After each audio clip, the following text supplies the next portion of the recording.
রসুল পাক সাল্লাল্লাহু আলাইহি ওয়াসাল্লামের সামনে দিয়ে একটা মরা মানুষের লাশ নিয়ে যাওয়া হচ্ছিল। রসুল বললেন, ও সাহাবীরা, এই লাশটি সম্পর্কে তোমাদের ধারণা কি?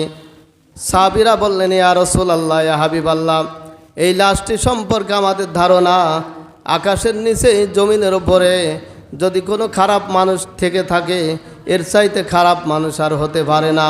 আল্লাহর হাবিব বললেন, অজাবাত, ওয়াজিব হয়ে গেল। কিছুক্ষণ পরে আবার আরেকটা মরা মানুষের লাশ নিয়ে যাওয়া হচ্ছিল। রসুল বললেন, ও সাহাবীরা, এই দ্বিতীয় লাশটি সম্পর্কে তোমাদের ধারণা কি? সাহাবীরা বললেন, ইয়া রাসূলুল্লাহ, ইয়া হাবিবাল্লাহ, এই দ্বিতীয় লাশটি সম্পর্কে আমাদের ধারণা আকাশের নিচে জমিনের উপরে এর চাইতে ভালো মানুষ আর হতে পারে না। আল্লাহর হাবিব বললেন, অজাবাত, ওয়াজিব হয়ে গেল। কিছুক্ষণ পরে সাহাবা আজমাইনরা প্রশ্ন করলেন, ইয়া রাসূলুল্লাহ, ইয়া হাবিবাল্লাহ, দুই লাশ সম্পর্কে আমাদের জিজ্ঞাসা করলেন। দুই ব্যক্তি সম্পর্কে আমরা বললাম, বলার পরে আপনি শ্রবণ করার পরে দুই ব্যক্তি সম্পর্কে একই মন্তব্য করলেন, অজাবাত, অর্থাৎ ওয়াজিব হয়ে গেল। এই দুই ওয়াজিবের মধ্যে পার্থক্য কি মেহেরবানি করে জানতে চাই। আল্লাহর হাবিব বললেন, ও সাহাবীরা, তোমরা শোনো, প্রথম ব্যক্তিকে দেখে তোমরা যখন খারাপ বলে মন্তব্য করেছো যে লোকটা খারাপ ছিল, আল্লাহ রাব্বুল আলামিন তোমাদের এই খারাপের মন্তব্যের উপরে আল্লাহ রাব্বুল আলামিন ফতোয়া দিয়া বেজার হইয়া তোমরা যে খারাপ বলে মন্তব্য করেছো এইটার উপরে আল্লাহ রাব্বুল আলামিন বেজার হইয়া ওই ব্যক্তির জন্যে জান্নাত হারাম করে দিয়েছে, ওই ব্যক্তির জন্য জাহান্নাম ওয়াজিব করে ফেলছে। বলেন নাউজুবিল্লাহ। আর যখন দ্বিতীয় ব্যক্তি সম্পর্কে তোমরা ভালো বলে সার্টিফাই করতে পেরেছো, ভালো বলে মন্তব্য করেছো যে লোকটা ভালো ছিল, আল্লাহ রাব্বুল আলামিন তোমাদের এই ভালো বলার কারণে ওই ব্যক্তি আল্লাহ রাব্বুল আলামিন ওই ব্যক্তির উপরে খুশি হয়ে তার জন্য জান্নাত ওয়াজিব করে ফেলেছে। বলেন সুবহানাল্লাহ। এই জন্যে এক ব্যক্তির জন্য জান্নাত ওয়াজিব, আর এক ব্যক্তির জন্য জাহান্নাম ওয়াজিব। এই জন্য আমাদের আদর্শ রঙে রঙিল হতে হবে, রসুলের আদর্শই আদর্শবান আমাদেরকে হতে হবে। জোর বলুন, কথা ঠিক কিনা? তবে হ্যাঁ, একটা কথা এখানে আছে, শুধু মুখে মুখে বললে হবে না যে অমুক লোকটা খারাপ আর খারাপ হয়ে গেল, এটা কিন্তু না। মানুষের মন্তব্যের উপরেই যদি আল্লাহ রায় দেন তাহলে আল্লাহ আহকামুল হাকিমিন হইলেন কি করে, আল্লাহ বিচারক হইলেন কি করে? কিন্তু কথা হচ্ছে মানুষ বলতে হবে মন থেকে সাক্ষী দেওয়া লাগবে যে আসলে লোকটা খারাপ অথবা ভালো। একটা ভালো মানুষকে আপনি সাক্ষী দিলেন যে লোকটা খারাপ, আর আসলে কি সে খারাপ হয়ে গেল? না, সে খারাপ না। আবার একটা খারাপ মানুষকে বললেন যে না, এই লোকটা আসলে ভালো, কিন্তু আসলে সে খারাপ। ভালো বলে যতই বক্তব্য দেন, আসলে সে ভালো না, এই ভালোতে কাজ হবে না। মন থেকে বলা লাগবে যে লোকটা খারাপ অথবা ভালো।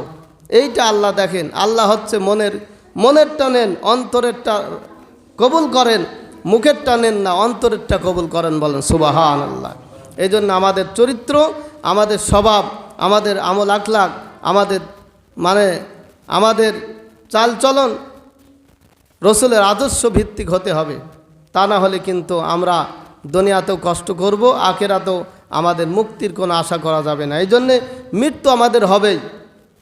যে কথা আমি বলতেছিলাম, মৃত্যু আমাদের জন্য অবধারিত। অনেকে হঠাৎ করে মারা যায়, আর আমরা বলি যে লোকটা হঠাৎ করে মারা গেল। কিন্তু আসলে ইসলামে হঠাৎ মৃত্যু বলতে কিছু নাই। ফাইজা আজা আজালুহুম লা ইয়াস্তাখিরুনা সাআতাও ওয়ালা ইয়াস্তাকদিমুন। হঠাৎ মৃত্যু বলতে কিছু নাই। মানুষের মৃত্যুর সময় যখন এসে যাবে, 1 সেকেন্ড আগেও সে মরবে না, 1 সেকেন্ড পরেও মরবে না। অর্থাৎ নির্দিষ্ট টাইমে মালাকুল মউত এসে যাবে। আর যার যেখানে মৃত্যু হবে, যার যেই কায়দায় মৃত্যু নসিবে কপালে লেখা আছে, সে সেইভাবে মৃত্যুবরণ করবে। হঠাৎ মৃত্যু বলে কিছু নাই। আবার অনেক সময় যদি দেখা যাচ্ছে যে, কথার দিকে লক্ষ্য করেন, অনেক সময় দেখা যায় যে আমরা যদি কোনো ব্যক্তি হঠাৎ মারা যায়, আমরা অনেক সময় মন্তব্য করি লোকটা খুব ভালো, কপাল ভালো, বলি কি না? যে লোকটা মারা গেছে, বিছানায় তো পড়ে থাকি নাই, বিছানায় থাকি নাই, অসুস্থই ভোগে নাই, লোকটা ভালো, হঠাৎ মারা গেছে। আসলে হঠাৎ মারা গেলেই যে লোকটা ভালো হবে, আবার হঠাৎ মারা গেলেই যে খারাপ হবে, এর কোনো গ্যারান্টি নাই। বরং হঠাৎ মারা গেলে তার বিপদ আছে। কীরকম? একটা লোক দীর্ঘদিন ধরে বিছানায় শুয়ে আছে, অসুস্থ আছে, এই লোকটা কিন্তু বিভিন্ন মানুষের কাছ থেকে দোয়া নিতে পারবে। যার কাছে অন্যায় করেছে তাকে ডেকে মাপ চাইতে পারবে, এই সুযোগ আছে না নাই?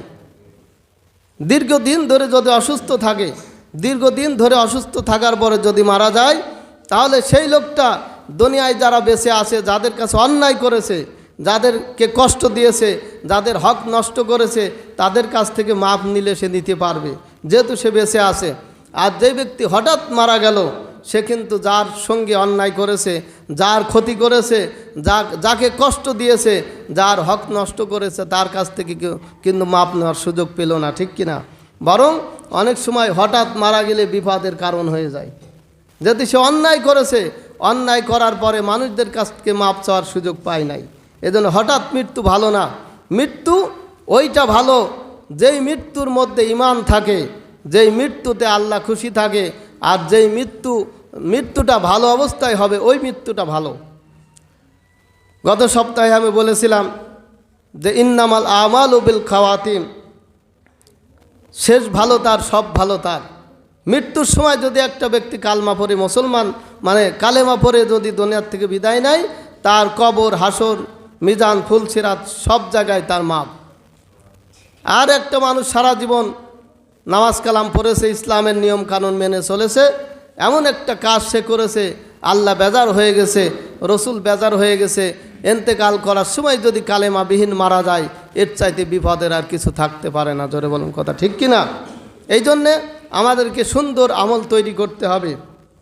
কোন আমলের দ্বারাই, কোন কথার দ্বারাই আল্লাহ এবং তার রসুল খুশি হয়ে যায়, এটা তো আমি আপনি জানি না।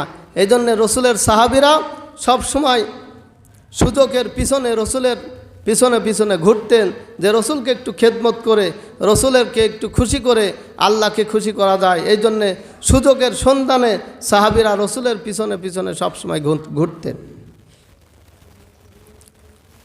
রসুলে পাক সাল্লাল্লাহু আলাইহি ওয়াসাল্লাম একটা কিতাবের মধ্যে আছে, রসুল একবার একজন খাদেমকে বললেন যে একটা মস্কের ভিতরে একটু পেশাব রেখে দিয়েছে খাটের নিচেই। ওই সময় খাট থাকার, চৌকি থাকার, যাই থাক সেটা ছিল। রসুল বললেন যে একটা মস্কের ভিতরে কিছু পেশাব আছে। তার খাদেমকে বললেন, এই পেশাবটা তুমি দূরে কোথাও ফেলে দিয়ে আসো। ওই খাদেম রাত্রেবেলায় ওই পেশাবটা শরবত মনে করে পান করে ফেলেছে। বলেন সুবহানাল্লাহ। আর সকালবেলা রসুল বলতেছে, রসুল তার খাদেমকে বলতেছে যে অমুক জায়গায় মস্কের ভিতরে, পাতিলের ভিতরে পেশাব আছে, তুমি ফেলে দিয়েছো।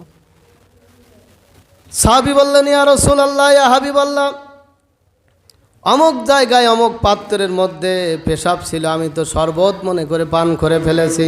আল্লাহর হাবিব বললেন, ও সাহাবী, তুমি তো পেশাব পান করো নাই, বরং তুমি দোজখের আগুন হারাম করে ফেলেছো। বলেন সুবহানাল্লাহ।